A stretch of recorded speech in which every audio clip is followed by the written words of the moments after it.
अस्सलाम वालेकुम। आज की वीडियो है एक ऐसी खबर पर जो शोबिज और खेल दोनों दुनियाओं को जोड़ती है।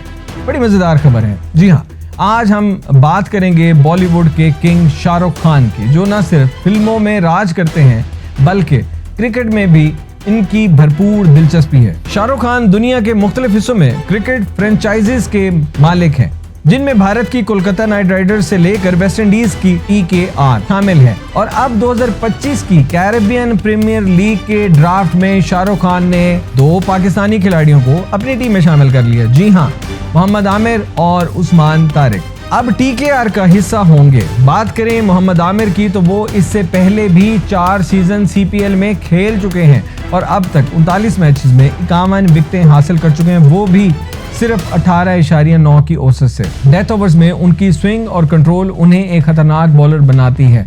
माहिरीन का कहना है कि आमिर का तजर्बा ना सिर्फ टीम की बॉलिंग मजबूत करेगा बल्कि वो नौजवान बॉलर्स के लिए रहनुमाई भी बनेंगे।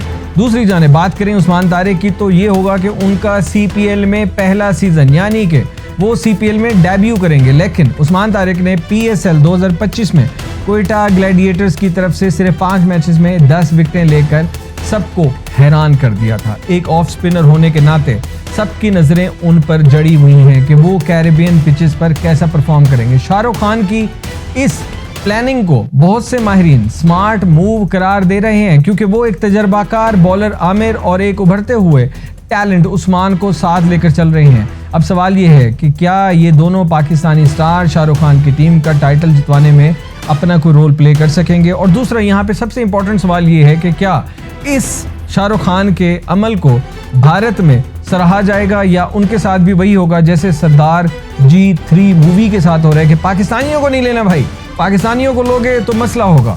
तो इन हवाले से आपकी क्या राय है? क्या शाहरुख खान जिन्होंने 2 पाकिस्तानी खिलाड़ियों को ले तो लिए, अब उनको अपने साथ मजीद खिला पाएंगे नहीं खिला पाएंगे? इस पर अपनी राय ज़रूर दीजिएगा। चैनल को सब्सक्राइब करें। अल्लाह।